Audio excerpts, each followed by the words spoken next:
Hirsch. And I'm Jim Carney. And this is Edcast, a program created and produced by educators for everyone interested in education.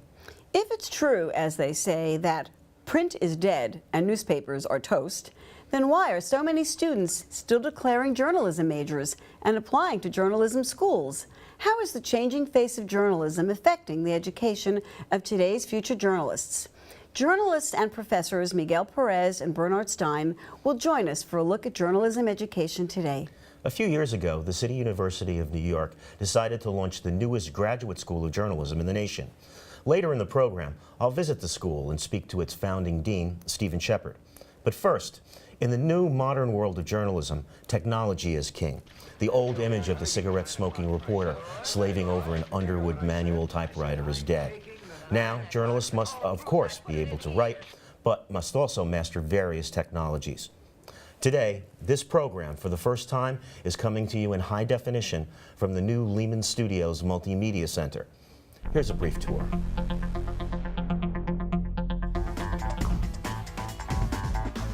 We are fascinated with the fact that we have state-of-the-art equipment now to teach journalism, the journalism of the 21st century. This center provides an unprecedented level of technology and resources. I'm going to have one class of film scoring music students. My goal would be to, first of all, teach them everything I know and also help them to try to figure out a way they can make a living in music, because that's the challenge. And the physical facility is great. They're a big live, multi-use audio video recording room is spectacular. And one of the nice things about this facility is that if you did want to bring a chamber orchestra in, you could do it. You got the room. It is exactly the right environment in which to experiment with approaches that help keep the humanities relevant in the digital age. My horizon is to be able for people to understand that what distinguishes Lehman from all other schools in the New York metropolitan area, and maybe even on a broader horizon, is the degree to which media and visual literacy are infused in every aspect of all the programs. We are about to make out of this multimedia center a great contribution to the Bronx in general, to the city of New York.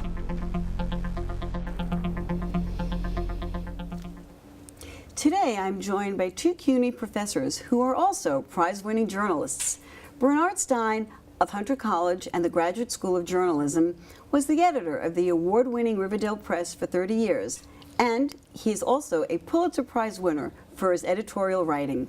He has also started two not-for-profit papers, the Hunts Point Express and the Mott Haven Herald. Professor Miguel Perez of Lehman College is an award-winning reporter and a contributor to CNN. He won the Mike Berger Award for his daily news columns. He is also a radio and television talk show host.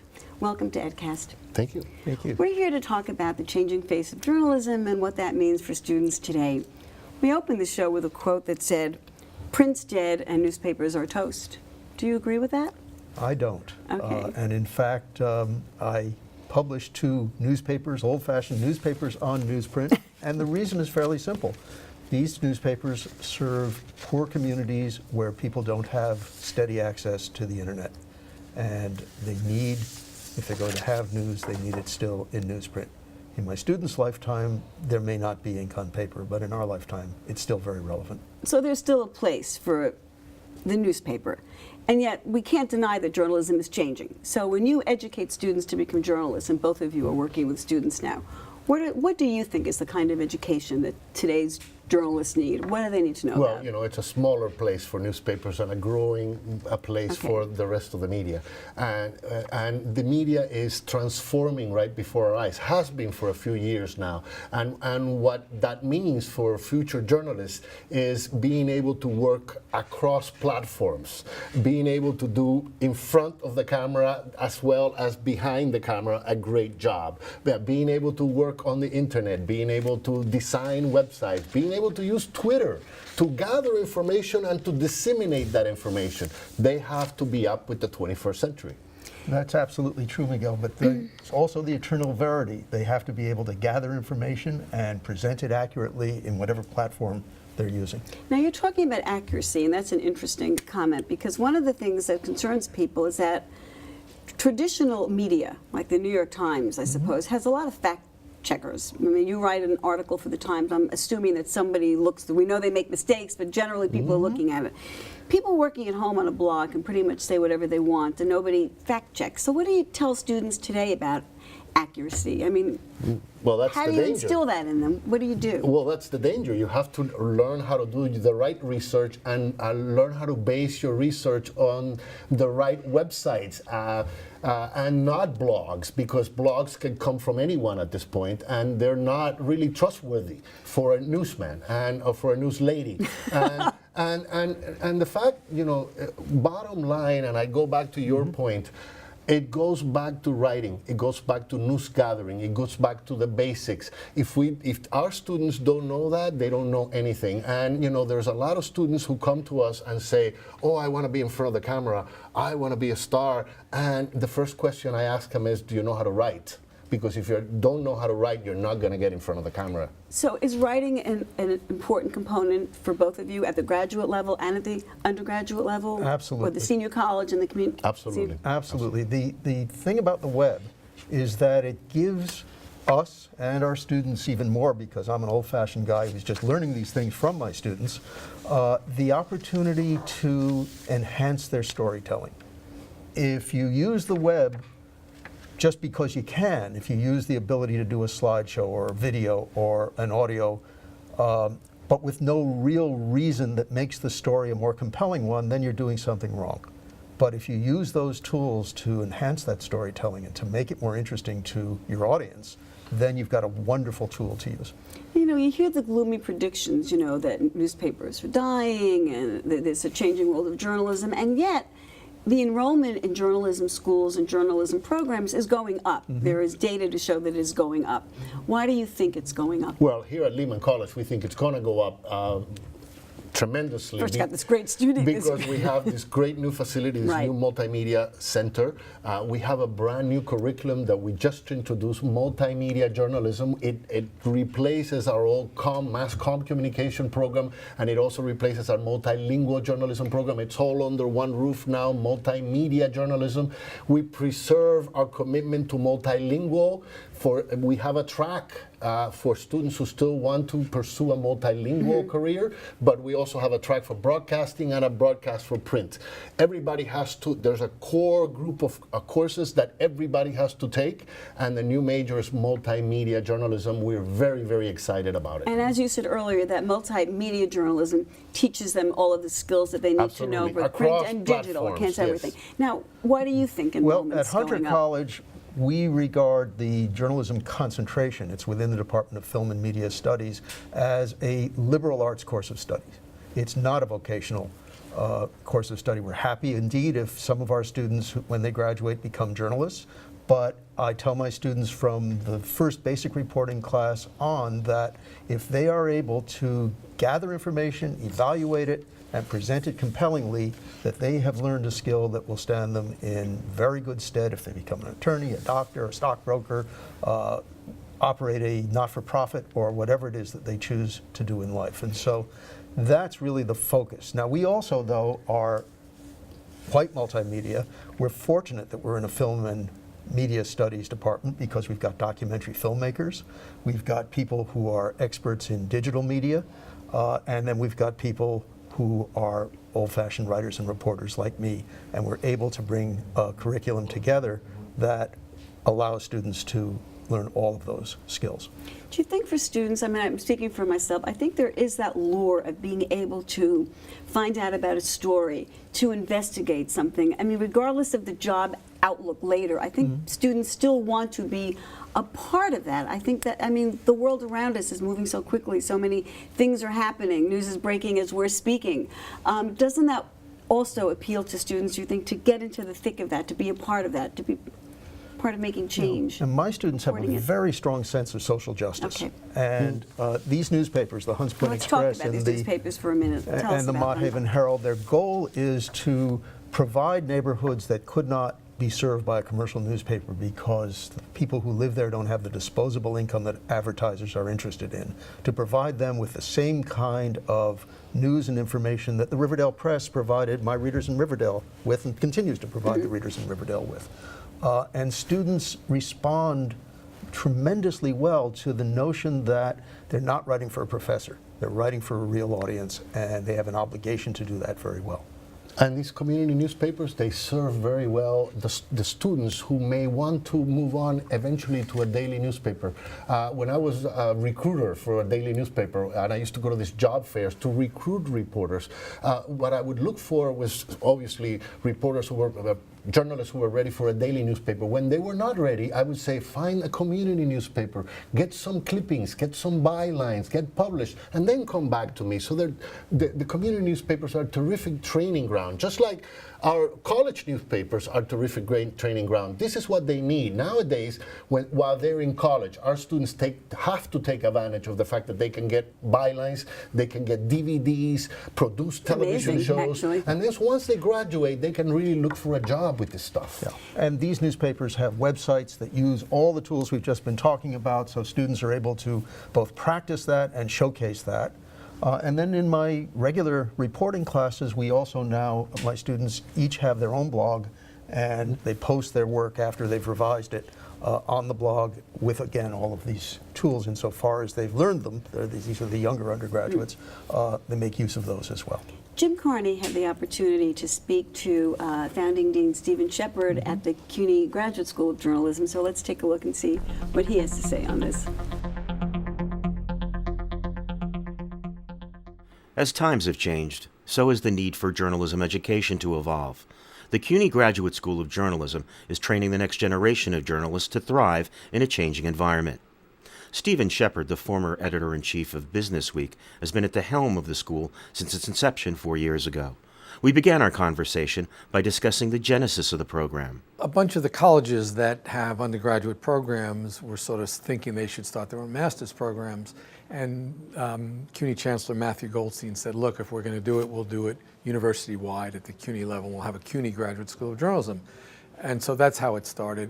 It is the only publicly funded graduate school, not just in New York City, but in the entire Northeast. So there was a need for it, and therefore public universities have this as part of their mission, to provide opportunities to people who can't afford the good private universities. But he said, look, I want you to make this one of the best programs in the country, you know, and that's what we're trying to do.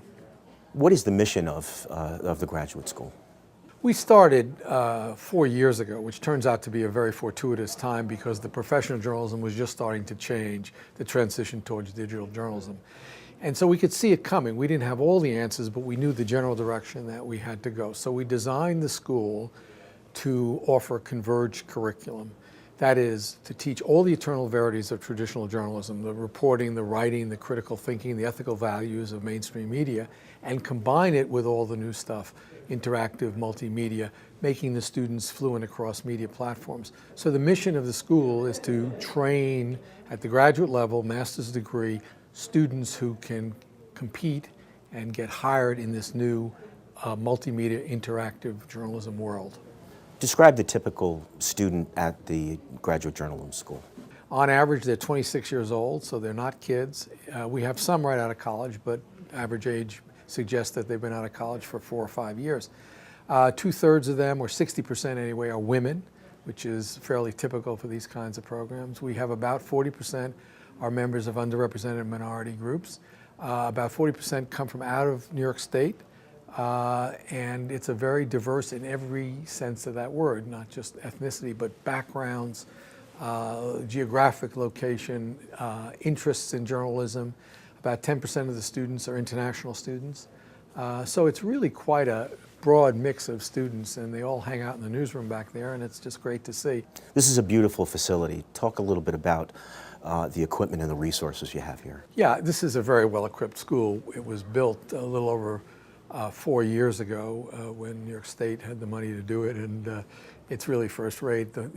We have 40,000 square feet. This is the old New York Herald Tribune building, so we have nice DNA in the walls. We're right next door to the New York Times and within walking distance of 14 or 15 media companies in New York, as well as Silicon Alley startups not too far away. So the location is fabulous. The facility is great. It's entirely wireless. So all the students have Macintosh laptops, and wherever they are in the school, they are online. So it's very good. We have a broadcast studio, we have editing suites, we have well-equipped classrooms. We'll talk a little bit about the faculty. Where do you draw faculty from? Well, there are about a dozen full-time faculty and about 10 or so consortial faculty from other CUNY colleges, including 4 Pulitzer Prize winners who are within the CUNY system somewhere, and they come and teach a course here. And then we use adjuncts from the profession. I mean, if you're in New York City, one of the great advantages, and all the schools in New York do this, is to use adjuncts from the profession who come in and teach a course. And of course, the students are thrilled to be taught by somebody from the New York Times or NBC News. And of course, they become mentors and they become contacts, and sometimes those adjunct faculty help students get internships and jobs. Where do graduates from the program go? Where do you expect them to be? Yeah, it's a tough job market, but they're doing very, very well. Ours is a 3-semester program, so we graduate students in December. So 4 or 5 months out, we now know that about 75% of the students who've graduated have some kind of a job in the media world. Some of them are employed full-time, traditional job, benefits, and so on. Many of them are part of the contingent workforce. They are freelancing on a regular basis for the Daily News or some place like that. And some of them are permalance.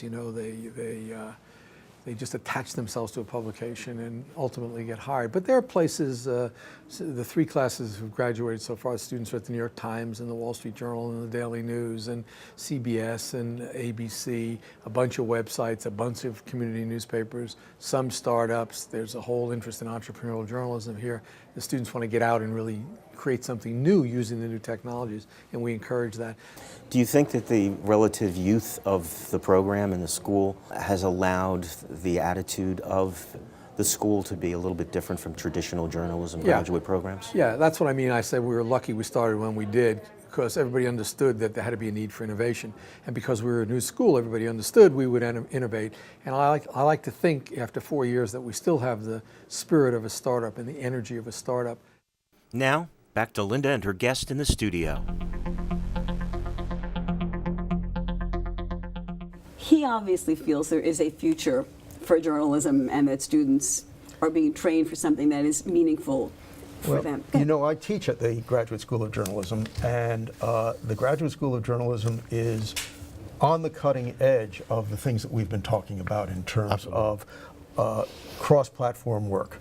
And it's really very exciting to see these students not only learn the fundamentals of reporting, but also be able to create these astonishing multimedia pieces. You did mention earlier that you tell students that the kind of training and the experience they get in a journalism school or program will serve them well in a variety of different jobs or careers. But looking at the careers in journalism, if it's true that print media is drying up a bit and newspapers are laying off people, what do you see as the forecast for jobs in journalism for students who graduate in programs? Right now, I've already helped students get internships as segment producers on TV shows, cable TV shows, and national radio.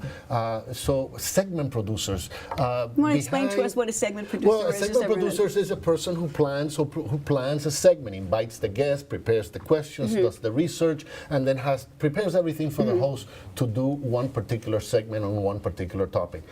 Segment producers are in high demand right now because we have so many cable stations, and these are the people. This is where the jobs are, and this is where the internships are. So we have to open the eyes of our students so they can go out and get that training even while they're still in college. Our students are finding work. Where are they They're finding work at, almost every newspaper now, from the smallest to the largest, also has a website. And these newly minted students, graduates, have the skills that some of the older editors and reporters don't have.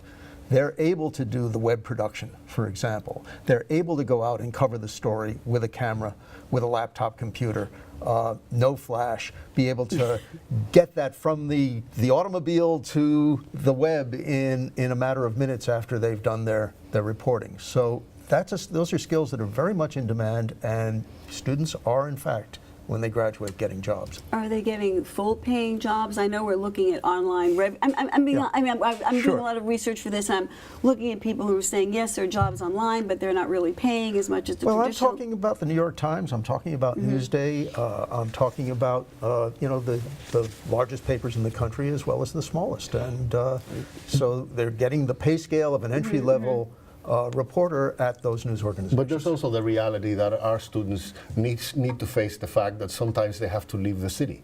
That's a good point. Okay, you can't always work in New York. Go to a smaller market. Even when I was at the Columbia Graduate School of Journalism, they were telling most of us who were graduating, don't expect to stay in New York. And it was the Columbia Graduate School of Journalism, very prestigious school. So, undergraduates, especially undergraduate students, cannot expect to find a daily newspaper reporting job in New York. It's not going to happen.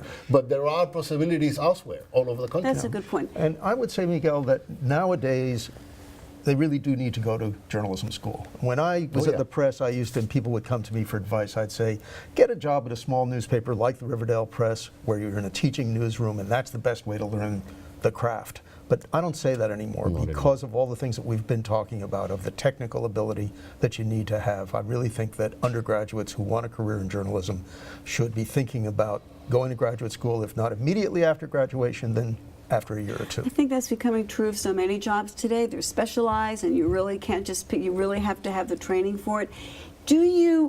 Then that begs the question, of course, again, what do today, in general, we're running out of time, so what do today's students need to know to be successful journalists? What do they have to have when they go out there? What do you want to make sure they know and that they can do? I went to a journalist conference not too long ago. There were Perfect timing. 300 or 400 people in the audience, and there was a guy from CNN, this executive producer from CNN, who says, I'm going to open all these new bureaus, one-person bureaus all over the country, and obviously this person needs to know the following. And he listed all the things that this person needed to know, and when he was finished, no one in the room qualified. They need to be curious, they need to be caring, they need to have a notion that the reason for being a journalist is to serve a readership or an And do audience. they need an entrepreneurial spirit? I mean, to find a place for themselves, to be sure to make themselves a career if necessary? That's one of the alternatives, certainly. And more, that's an alternative that at the J School, for instance, is being emphasized. But I also think that there are jobs in newsrooms, and that not everyone has to be an entrepreneur in order to be a good journalist. And for the online operations, there are now a number of online operations that are not really affiliated with a paper like the New York Times. Do you think that, and maybe this is the future in some ways, do you think they'll be able to support the kind of reporting that the old traditional institutions, I mean, I think this is what concerns me. And I always tell people that maybe we have seduced people into believing that news can be free, when maybe it really can't be free, because somebody has to pay for a reporter to embed himself with troops, to go undercover. What do you see as the future of that kind of journalism and paying for that? As the media merges, I think that the websites are going to be multimedia. Okay. And because and what does that mean, the multimedia? The advertising is going to come in, not because of the print component necessarily, but maybe because of the television component. You see websites for networks right now that are getting the advertising. Why? Because on the air, they promote the website. So those multimedia websites are the ones who are going to be successful in getting the advertising. I'd say it's an open question that we don't know yet exactly what the formula is going to be, whether we're going to have to start paying for online reporting or not. We really don't know. How would we not have to pay for online reporting? You think advertising will Well, for cover that, example, you see new experiments. ProPublica, which is a not-for-profit website, web-only reporting operation, has just won a Pulitzer Prize. And does investigative reporting, something that in many traditional news organizations has been deemed too expensive. There are experiments going on all over the country. The New York Times has is working with a co-op in the San Francisco Bay Area and another in the Chicago area. The local CUNY Graduate School of Journalism is a New York Times website. NYU is about to launch a partnership with the New York Times to cover the East Village. So there are all these experiments going on, and I don't think we know yet how it's all going to shake out. But I'm confident that people will always be able to get substantial and responsible news. Investigative news. Yeah, ProPublica is devoted entirely to investigative reporting, for example. We only have about a minute left, so is there anything that I haven't asked you that you would like our viewers to know about journalism today and educating journalists? I think you covered everything. I just want to reiterate that I'm confident that news has a future, and the reason I'm confident is because I think it's so essential to democracy that it must have a future. I hope you're right, because I have too many students who believe that Wikipedia gives them all the truth they need to know. And so thank you so much for joining us today, Professors Bernard Stein and Miguel Perez. Thank you so much for joining us on Edcast. And now, don't go away. We'll be right back with our Ed Bites. We'd like to hear from you. If you have any suggestions or comments, drop us an email at our email address.